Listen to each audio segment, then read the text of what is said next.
Bismillahirrahmanirrahim. Assalamualaikum warahmatullahi wabarakatuh. Baik, pada kesempatan ini saya akan membuat sebuah video tutorial terkait dengan penggunaan fungsi logika pada Microsoft Excel. Ya, fungsi logika atau seringkali kita menyebutnya dengan fungsi if. Ya, oke. Jadi sesuai dengan modul yang sudah saya berikan, fungsi if ini digunakan untuk merepresentasikan ekspresi kondisional atau menyatakan suatu pilihan nanti ya. Bentuk umumnya adalah sama dengan if dalam kurung, ketika Anda menuliskan fungsi pasti diikuti dengan kurung buka dan nanti diakhiri dengan kurung tutup. Isi dari yang ada di dalam kurung ini adalah argumen atau parameter ya. Masing-masing argumen atau parameter ini dipisahkan biasanya dengan menggunakan titik koma, atau di tempat lain mungkin atau di komputer yang Anda gunakan mungkin yang digunakan bukan titik koma tapi menggunakan koma. Ya, jadi untuk tips mudahnya saja, ketika Anda baru menuliskan seperti ini, misalnya sama dengan if ts kurung buka, nah akan muncul sebuah screen tip ya, seperti misalnya kalau di sini sama dengan if kurung buka, nah maka di sini kan muncul sebuah screen tip. Screen tipnya di sini dipisahkan dengan titik koma di tempat saya. Berarti saya akan memisahkan antar argumennya ini dengan menggunakan titik koma. Ketika screen tip yang muncul di komputer Anda menggunakan tanda koma, maka Anda gunakan tanda koma. Oke, mudah saja. Oke, lalu bagaimana dengan fungsi if ini? Yang pertama adalah ekspresi logika ya. Ini keterangannya seperti ini. Ekspresi logika ini adalah suatu ekspresi yang akan menghasilkan nilai benar atau salah ya. Nilai benar atau salah ini disebabkan adanya perbandingan. Pada pembahasan sebelumnya sudah kita bahas tentang fungsi perbandingan ya. Perbandingan nilai yaitu nilai pembanding dan nilai yang dibandingkan menggunakan operator perbandingan. Sama dengan, tidak sama dengan, lebih besar dari atau sama dengan, kurang dari atau sama dengan, lebih dari dan kurang dari ya. Oke, jadi aturan penulisan untuk ekspresi logikanya itu sendiri bisa dilakukan dengan cara langsung ya, atau tidak langsung ya. Jadi jika pembanding berbentuk data numerik ya, ini kita berbicara datanya dulu, maka nilai yang dibandingkan juga harus berbentuk data numerik. Jadi membandingkan itu harus apple to apple. Yang dibandingkan numerik ya pembandingnya harus numerik. Contoh, di sini menggunakan data langsung. Yang dituliskan di sini 5 sama dengan 3. Nah, ini kan langsung datanya 5 sama dengan 3. Atau A sama dengan S gitu kan, beda ya. A sama dengan S ini kan juga sama-sama huruf ya kan. Tapi kalau ini angka, ini kan tidak perlu diapit dengan tanda petik ya. Jadi misalnya begini. Sama dengan if, misalnya di sini saya menuliskan 5 sama dengan 3. Nah, ini akan menghasilkan value atau menghasilkan sebuah hasil true atau false ya dari ekspresi logika ini. Ya tergantung dengan ini. 5 sama dengan 3. Ya. Coba Anda sebelumnya coba saja dulu di sini. Sama dengan 5 sama dengan 3. Nah, ini kan operator perbandingan, fungsi perbandingan. Ya, ini hasilnya false. Karena nilai 5 itu tidak sama dengan 3. Oke. Ya, jadi kalau yang dibandingkan itu sama dengan, ini data langsung ya, aku sama dengan kamu. Nah, ini kira-kira hasilnya true atau false? Ya false. Karena yang dibandingkan AKU dengan KAMU sama-sama tipe teks. Kalau teks harus diapit dengan tanda petik 2. Ini hasilnya pasti false karena aku tidak sama dengan kamu. Misalnya begitu ya. Oke.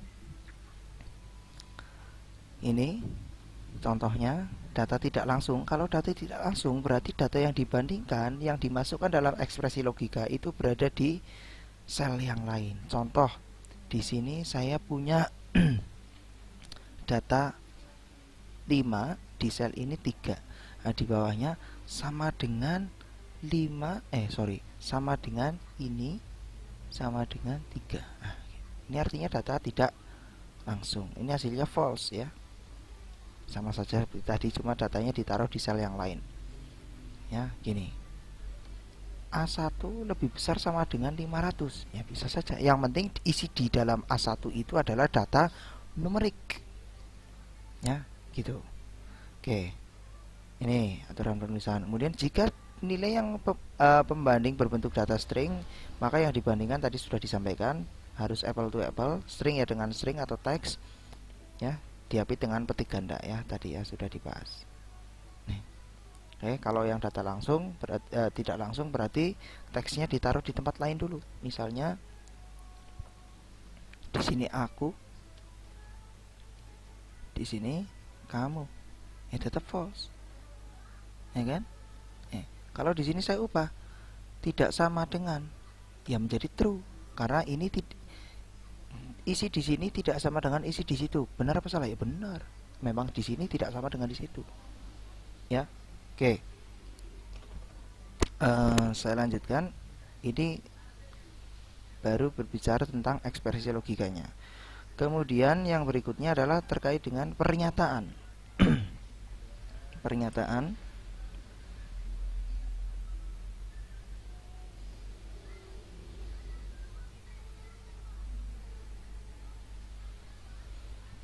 Saya sambil baca ya.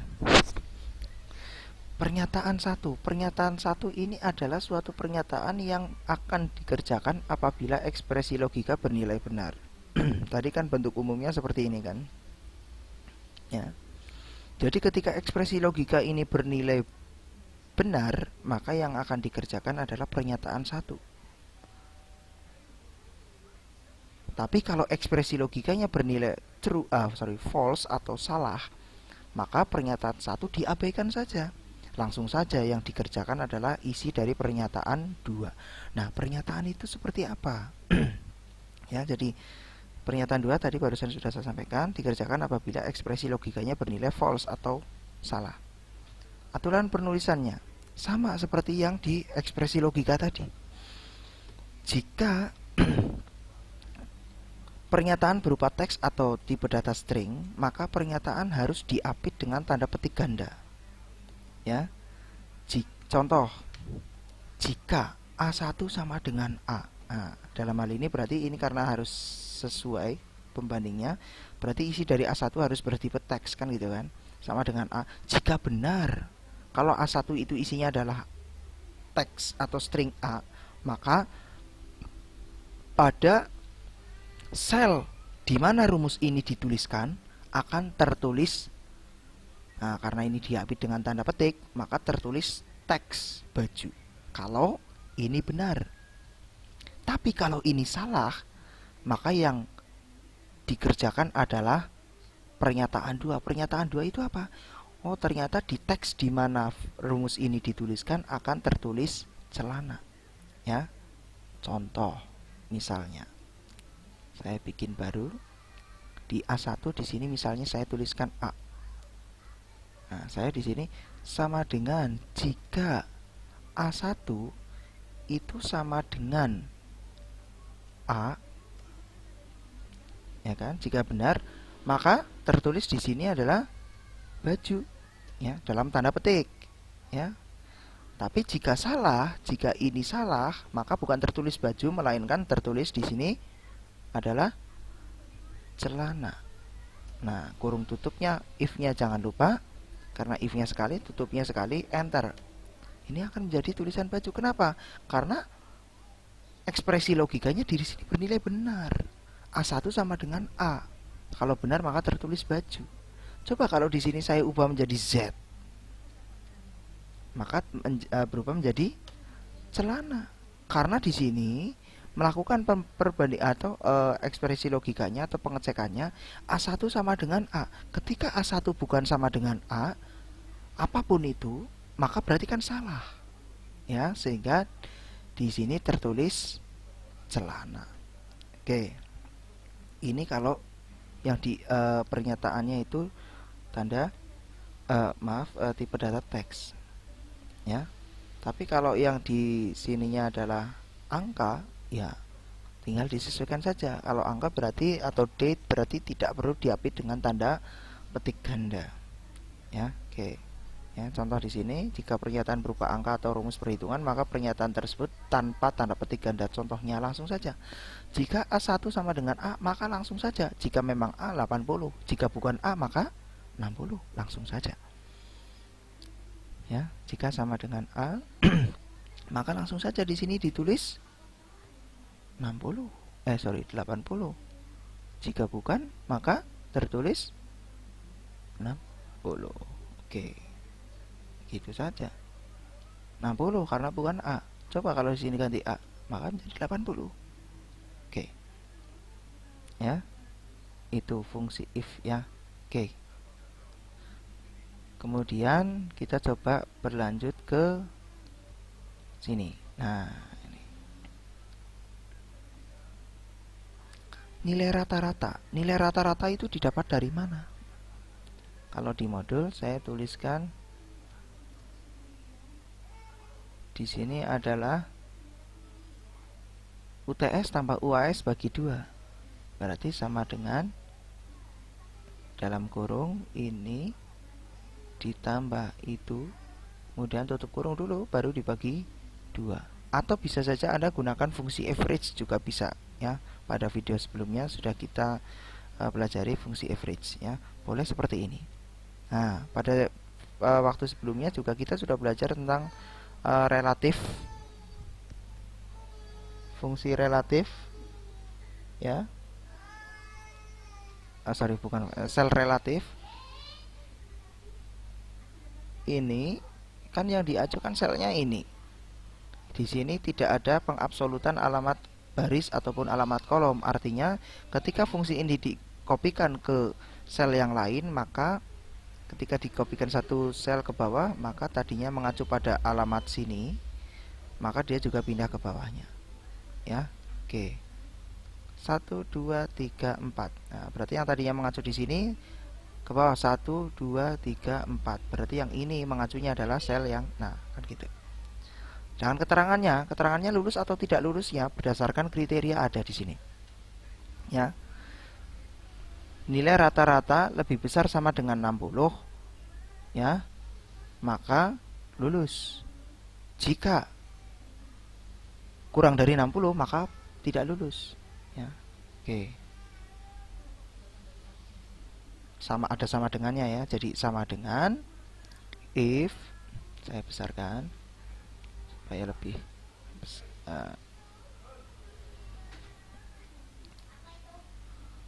if jika ini sel ini nilai rata-ratanya lebih besar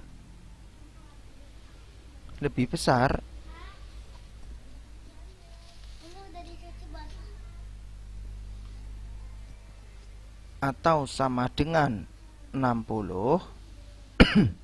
Ini ekspresi logikanya. Jika benar, maka tertulis di sini apa? Karena yang tertulis itu adalah teks, maka harus diapit dengan tanda petik ganda. Ya. Jika benar, maka di sini tertulis lulus. Tapi jika salah, maka tertulis di sini gagal. Oke, kurung tutupnya sekali jangan lupa. Nah, sel ini mengacu di sini. Yang diacu adalah alamat selnya relatif, tidak ada pengabsolutan untuk alamat kolom maupun alamat barisnya. Jadi kalau kita kopikan ke bawah yang tadinya mengacu di sini, maka kalau di yang sel bawahnya berarti mengacu sel acuan yang bawahnya yang tadi ya. Oke, coba saya. Nah, gini. Oke ya, ini untuk fungsi if sederhana ya. Oke.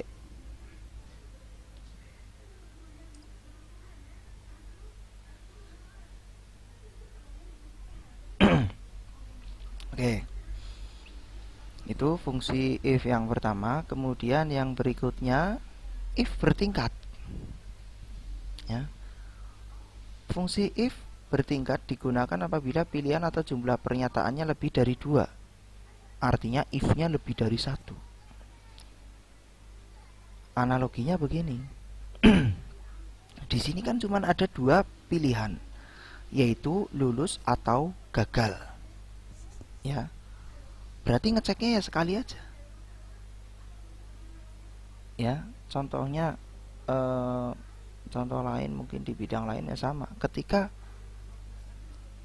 eh, kita berkenalan dengan seseorang, misalnya kita belum tahu dia dari mana dan sebagainya. Untuk mengetahui jenis kelamin, yang namanya jenis kelamin kan ada dua. Kalau bukan laki-laki pasti perempuan, ya kan? Oke. Jika misalnya, jika dia memakai, ini kita berbicara kondisi normal kan gitu kan? Jika kita melihat seseorang itu memakai jilbab, nah, jika benar dia memakai jilbab, maka pasti dia perempuan, ya kan? Jika benar. Tapi jika salah, jika dia tidak memakai jilbab, nah, ini kita berbicara secara Islami ya. Wanita muslimah kan berjilbab kan gitu ya. Oke, sama seperti itu. Ya, tapi kalau pilihannya lebih dari dua, kita harus menambahkan if satu lagi. Contoh, misalnya saya buka gini aja.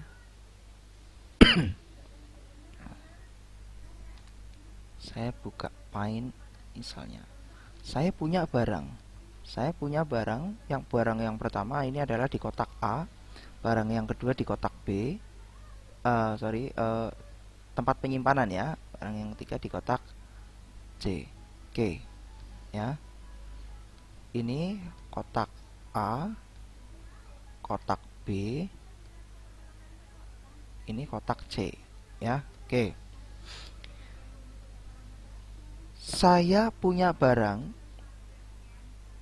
saya yakin betul dan saya ingat betul barang yang saya punyai itu disimpan dalam salah satu kotak ini. Ya, oke. Suatu ketika saya membutuhkan barang tersebut, saya pastinya mencarinya, ya. Oke. Ya, jadi dalam satu kotak itu berisi hanya satu barang saja, ya. Oke. Ketika saya mencarinya, saya cek dulu di kotak A. Jika ada di kotak A, berarti kan ada pengecekan di sana. Ya kan? Jika benar, maka jadi kita ngeceknya itu dua-dua ya. Kalau di fungsi if tadi. Jika ada di kotak A, maka ya sudah. Jika benar, maka ya sudah kotak A saya ambil. Ini kotak A saya ambil. Tapi jika salah, ya kan? Maka kotak B yang diambil. Kalau misalnya kita cuma buat punya dua kotak kan gitu ya. Ini belum ada dulu kan gitu kan. Ada kotak A dan kotak B, artinya yang if yang tadi yang dua pilihan. Jika benar di kotak A, maka kotak A saya ambil, tapi jika salah, maka kotak B otomatis saya langsung ambil tanpa saya buka isinya. Karena saya yakin betul barang saya disimpan, kalau bukan di kotak A pasti di kotak B. Di kotak A tidak ada, maka pasti di kotak B. Langsung saya bungkus ini kotak, saya ambil bawa. Gitu ya. Oke. Tapi sekarang kotak penyimpanannya ada tiga. Kalau bukan di kotak A, kotak B, atau kotak C. Berarti kita lakukan if yang ini dulu. Jika ini barang benar-benar berada di dalam kotak A, maka seperti tadi langsung saja eksekusi. A diambil. Tapi jika salah, maka apa? Oh, ternyata pilihannya masih ada dua. Kalau tadi kan langsung ambil kotak B kan kalau salah, tapi di sini kan pilihannya masih ada B dan C. Ketika ada dua pilihan lagi, maka kita harus cek lagi. Berarti ada tadi if yang pertama kan ngecek langsung A, ya kan? Berarti if yang kedua untuk ngecek yang B. Jika ada di B, maka langsung kita ambil B bungkus. Yang C gimana? Abaikan saja. Buat apa? Kan kita kan butuh barangnya, ya kan? Oke, ini. Tapi kalau di B tidak ada, apa yang terjadi? Oh, pilihannya tinggal terakhir. A tadi nggak ada, di B tidak ada, pilihannya tinggal yang terakhir. Oh, pasti ada di C. Tanpa dicek isinya, kita langsung eksekusi, kita ambil barang ini. Ya, oke. Jadi ini kan cuma dua pilihan, ya. Kalau fungsi if yang berikutnya ini tiga pilihan, ya. Oke. Di sini, di contoh sini, ya. Jadi seperti ini. Bentuk umumnya, kalau tadi kan dua pilihan kan ekspresi logika, langsung pernyataan satu dan diikuti dengan pernyataan dua. Kalau yang tiga pilihan, maka ekspresi logika ini untuk menentukan benar atau salah. Ketika benar, maka pernyataan satu kerjakan. Tapi kalau salah, maka setelah pernyataan satu apa? Oh, ini yang dikerjakan. Oh, ternyata ini mengeksekusi apa? Ada ekspresi logika lagi, ada if lagi di dalamnya sana. Ya, oh ternyata dia mengeksekusi. Kalau di contoh analogi yang ini kan ibaratnya begini, ekspresi logikanya. Apakah ada di kotak A? Kalau iya, maka pernyataan satu eksekusi kotak A, di bawah kotak A. Tapi kalau ini salah, barangnya ada di kotak A salah, ya kan? Maka pilihan berikutnya kan tinggal apakah di kotak B atau kotak C, kan begitu. Ya. Oke, jadi di sini dieksekusi lagi. If ekspresi logikanya, jika di kotak B, maka kotak B diambil di bawah. Tapi kalau jika barangnya di kotak B itu nilainya salah, value-nya salah, maka otomatis ya tadi A bukan, B juga bukan, otomatis barangnya pasti berada di dalam kotak C. Tanpa dicek, tanpa melakukan pengecekan dengan fungsi if lagi, langsung pernyataan 3 dieksekusi, yaitu membawa kotak C. Sama kan kayak yang tadi. Jika benar, maka pekerjakan pernyataan pertama. Jika salah gimana? Tanpa berpikir lagi, tanpa pengecekan lagi, langsung saja kerjakan pernyataan kedua. Contohnya di sini membuat yang ini. Jika GRD maka Garuda, jika ini maka nah dan seterusnya. Jika GRD maka nama pesawatnya adalah Garuda Indonesia Airways. Jika SPT maka Sempati, ya kan? Pilihan terakhir GRD bukan, SPT bukan, pasti dia adalah Merpati. Jadi kalau seperti ini saya tuliskan begini fungsinya. Sama dengan jika kodenya adalah sama dengan ini tipenya apa, teks, maka harus diapit dengan tanda petik, ya kan? GRD. Nah, membandingkan harus apple to apple. Jika memang benar dia GRD, maka tertulis di sini adalah Garuda. Jika benar, tapi jika salah, oh ternyata pilihannya masih ada dua, coy. Berarti kita harus ngecek lagi. If jika ini isinya adalah dalam petik SPT, jika benar, maka tertulis di sana Sempati. Ya kan?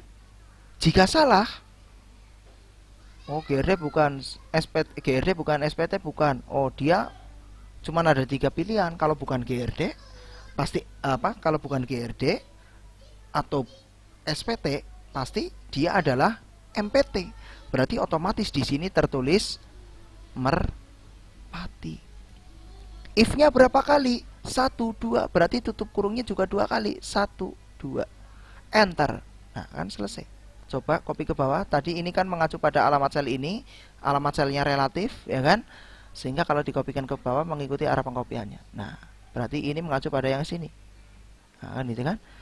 Selesai. Sedangkan yang tarif sudah 500, sudah 150, sudah 100, ya. Sama aja. Supaya cepat, copy saja, tidak apa-apa, ya. Jika GRD maka bukan tertulis Garuda, tapi tarifnya di sana berapa? 1.500.000. Nah ini kan tanpa tanda petik karena ini merupakan angka. Jika SPT maka di sana tarifnya berapa? 1.250.000. Jika GRD bukan, SPT bukan, pasti dia Merpati, tarifnya 1.100.000. misalnya enter saja, udah selesai. Gampang bukan? Oke. Kemudian contoh yang berikutnya saya sediakan di sini juga sudah contoh untuk menentukan nilai huruf A, B, C, D ya. 80, 70, 60, di bawah 60 D misalnya. Saya supaya mudah saja. Nah, seperti ini ya. Nih. Sama dengan if. Jika ini kan berarti ada 4 pilihan pernyataan yang harus dieksekusi. A, B, C atau D yang nanti akan dituliskan di sini kan gitu kan. Oke. Jika isi ini lebih besar atau sama dengan 80, kita ngeceknya dari atas dulu. Ya. Kita ngeceknya dari atas dulu. Karena kalau digambarkan di sini misalnya kita seperti punya garis bilangan. Seperti punya garis bilangan seperti ini, ya kan? Di sini 80, di sini 70, kemudian di sini 60 kan gitu kan? Oke.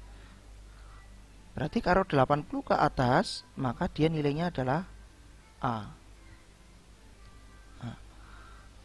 70 ke atas tapi dia masih di bawah 80. Nah, ya kan?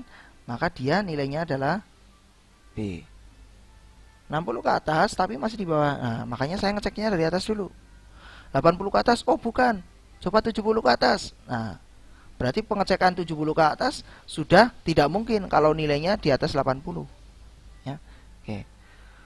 Maka kalau memang sudah benar 80 maka tertulis A. Kalau salah, pilihannya kan masih ada 3. Berarti kita pakai if lagi. If, pasti kurung buka. Jika ini lebih besar atau sama dengan 70, maka tertulis di sini adalah B. Tapi jika salah lagi, oh masih ada C dan D, berarti ada if lagi. If jika ini lebih besar atau sama dengan 60, maka tertulis di sana adalah C. Jika salah, A bukan, B bukan, kriteria C juga bukan, pasti dia adalah D tanpa kita cek lagi. If-nya ada berapa? 1, 2, 3. 1, 2, 3. Oke, jadi dapat kita simpulkan bahwasanya ketika pilihan pernyataannya ada 4, berarti if-nya 3. Berarti ketika pilihan pernyataannya ada 1000, maka if yang kita gunakan ada 999 karena penggunaan fungsi if-nya itu sama dengan n-1, di mana n adalah banyaknya pernyataan yang nanti akan dieksekusi. Pernyataan yang akan dieksekusi dalam contoh ini adalah menampilkan di sel ini apakah A, B, C atau D sesuai dengan kriterianya. Jadi ada 4 ya. Makanya di sini if-nya ada 3. Tutupnya 3 kali enter. Seperti biasa, karena di sini tadi kita menggunakan fungsi alamat sel relatif, maka kita bisa langsung kopikan seperti ini. Oke. Gitu ya. Oke. Yang ini nanti di video lain kesempatan ini penggunaan fungsi teks ya, penggunaan fungsi pembacaan teks. Oke, ini fungsi if-nya dulu. Terima kasih. Silakan bisa disaksikan videonya. Assalamualaikum warahmatullahi wabarakatuh.